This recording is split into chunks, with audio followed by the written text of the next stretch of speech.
عمران خان کو تو پتہ نہیں ہوتا نا کون سی بات کب کہاں کرنی ہے کب کہاں نہیں کرنی. وہ جو نہیں کرنی ہوتی وہ کر لیتے, جو کرنی ہوتی وہ نہیں کرتے, کیلکولیشنس نہیں ہوتی. کیونکہ وہ صرف آئینہ دیکھ کر نا اپنے آپ پر ان کو لگتا ہے کہ جی میں اتنا خوبصورت ہوں تو لہٰذا جو میں بولوں گا وہ ہیرے موتی جواہرات میرے منہ سے جھڑیں گے. وہ یہ سمجھتے ہیں, ایسا نہیں ہوتا. میاں نواز شریف صاحب سیانے آدمی ہیں, بات جو کرنی تھی کر لی, کرنے کے بعد چپ کر لیا.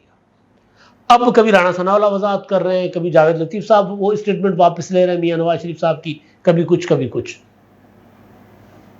یعنی پیغام بھی چلا گیا اور اس کے بعد پھر پارٹی لگا دی کہ جو رائتا پھیل گیا اس کو ذرا ٹاکی شاکی لگا دو, صاف کر دو اس کو. تو سیانے آدمی ہے, کاریگر آدمی ہے. اب نواز شریف صاحب نے اپنی زبان کی کر لی ہے فی الحال بند.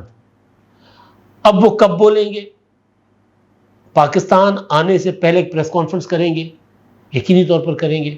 ہو سکتا ہے اس سے پہلے کئی اور پریس کانفرنسز کریں.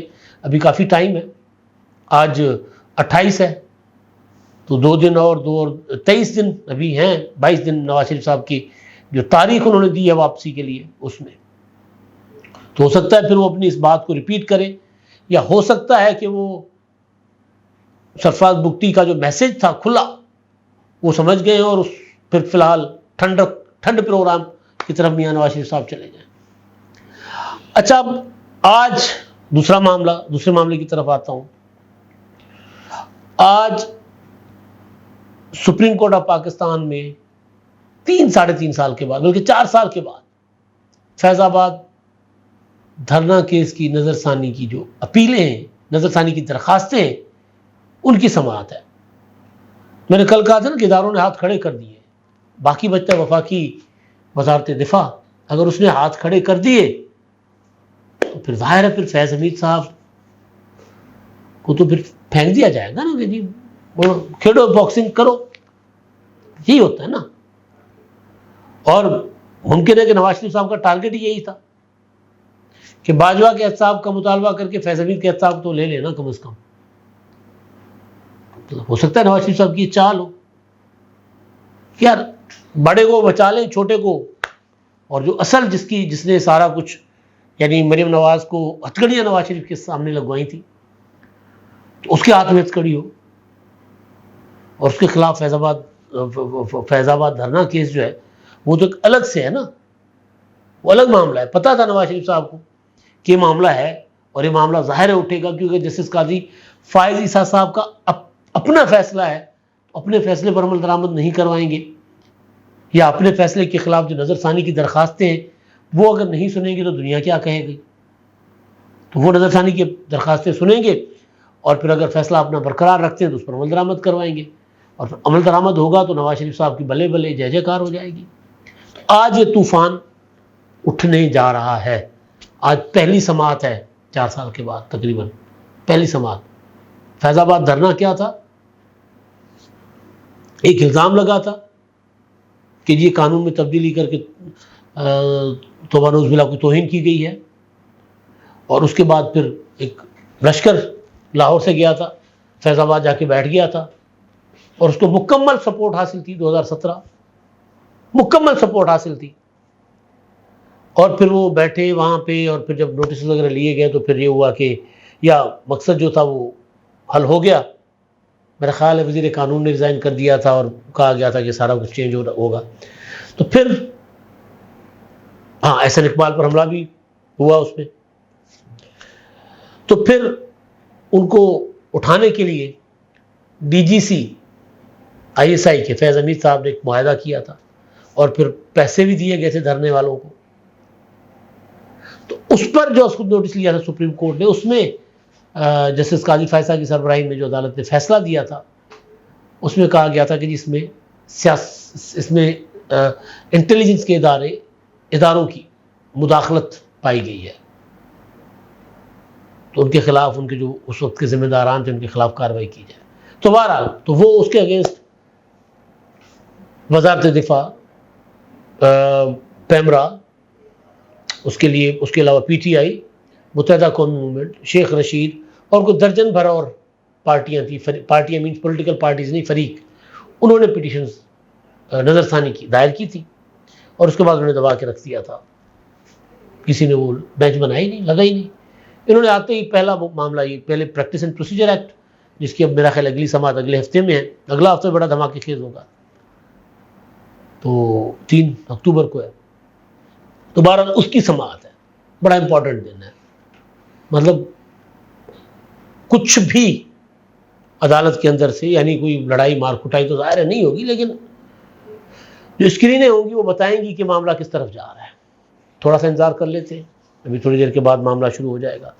اچھا, اب دوسرا معاملہ بلکہ تیسرا معاملہ ہے نئی پارٹی کا. مصطفیٰ نواز کھوکھر, انہوں نے سینٹ میں جب یوسف رضا گیلانی صاحب نے کو اپوزیشن لیڈر بنوایا گیا تھا اور بی اے پی والے مل گئے تھے, آج کل پتہ چلا ہے کہ بی اے پی وہی بی اے پی جس کے لیے مریم نواز نے لاہور میں کھڑے ہو کے کہا تھا کہ پیپلز پارٹی نے کس کے باپ کے کہنے پر باپ کے ووٹ لیے ہیں, یا کس باپ کے کہنے پر باپ کے ووٹ لیے ہیں, یعنی ایجنسیاں, اسٹیبلشمنٹ, آئی ایس آئی. اب خبریں آ رہی ہیں, پہلے خبریں تھی کہ جی وہ پیپلز پارٹی کے ساتھ ان کے معاملات طے ہو رہے ہیں. اب خبریں آ رہی ہیں کہ جی پوری کی پوری پارٹی بلوچستان میں وہ ضم ہو رہی ہے نون لیگ میں. میرا خیال ہے وہ سیانے آدمی ضم نہیں ہوں گے, وہ کوئی اتحاد سے اتحاد کر لیں گے, انضمام نہیں کریں گے, مجھے لگ رہا ہے. ہو سکتا ہے میں غلط ہوں. اچھا, تو دوسرا, اس بنیاد پر پھر مصطفیٰ نواز کھوکھر کے پارٹی کے ساتھ اختلاف ہوئے تو مصطفیٰ نواز نے کہا تھا کہ جی یہ غلط ہوا ہے, ہم نے بی اے پی سے ووٹ کیوں لیے, وہ حکومت میں بھی ہیں اور اپوزیشن میں بھی ہیں. تو پھر انہوں نے آگے چل کے بلاول بھٹو زرداری کے ترجمان تھے, اس سے انہوں نے ریزائن کر دیا, اور پھر آگے چل کے جو تحریک عدم اعتماد اور اس کے بعد کچھ اور معاملات ہوئے تھے, تو اس پر مصطفیٰ نواز کھوکھر نے بہرحال وہ زرداری صاحب نے کہا تھا ان کو کہ جی سینیٹرشپ سے ریزائن کر لو. پھر سینیٹرشپ سے ریزائن کی اور آہستہ آہستہ پارٹی چھوڑ گیا. شاید خاقان عباسی کمفرٹیبل نہیں تھے مسلم لیگ نون میں. مفتاح اسماعیل بنیادی وجہ تھے مسلم لیگ نون میں ان کے اختلافات کی وجہ سے, کیونکہ مفتاح اسماعیل وزیر خزانہ تھے, اور وزارت خزانہ سے ان کو ہٹائے جانے کے بعد پھر شاید خاقان عباسی کے مسلم لیگ نون کے ساتھ معاملات گڑبڑ ہو گئے. ان تینوں نے مل کر ری امیجننگ پاکستان کا ایک فورم بنایا اور ایک پورے ملک میں سیمینار کروائے, اور اب یہ پارٹی بنانا چاہتے ہیں. اور اب انہوں نے ایک رکاوٹ ہے, وہ ہے شاید خاقان عباسی پارٹی بنانے میں وہ بھی ڈیسائیڈ نہیں کر پا رہے ابھی تک. کل شام جو میں نے ساری ڈیٹیل لی, اس وقت تک وہ بھی ڈیسائیڈ نہیں کر پا رہے تھے کہ پارٹی بنانی ہے نہیں بنانی. وہ پارٹی کی ضرورت کا اظہار تو کھل کر ٹی وی چینلز پر کر رہے ہیں. وہ یہ بھی کہہ رہے ہیں کہ مسلم لیگ نون کی سیاست سے میں مطمئن نہیں ہوں, وہ سیاست ٹھیک نہیں ہے. لیکن جب پارٹی بنانے کی بند کمرے کے اندر بات ہوتی ہے یا ٹی وی ٹاک شو میں ہوتی ہے, تو پھر اس میں وہ اگر مگر چونکے چنانچے کرتے. مصطفیٰ نواز کھوکھر اور مفتاح اسماعیل صاحب بالکل اس بات پر ایگری ہیں کہ جی پارٹی بننی چاہیے. باقی جو ان کے دوست ہیں, رئیسانی صاحب ہیں یا ہوتی صاحب ہیں, وہ سارے. اب ایک ہفتے کا ٹارگٹ میرے سورسز کہہ رہے ہیں کہ ان لوگوں نے رکھا ہے, ایک ہفتے کے اندر اندر پارٹی بنا لینی چاہیے. اور سورسز یہ کہہ رہے ہیں کہ جی مفتاح اسماعیل صاحب, اپنا شاہد خاقان عباسی صاحب تقریباً آمادہ ہیں, لیکن جب تک مکمل آمادہ نہ ہو تو پھر وہ تو گڑبڑ ہوگی نا.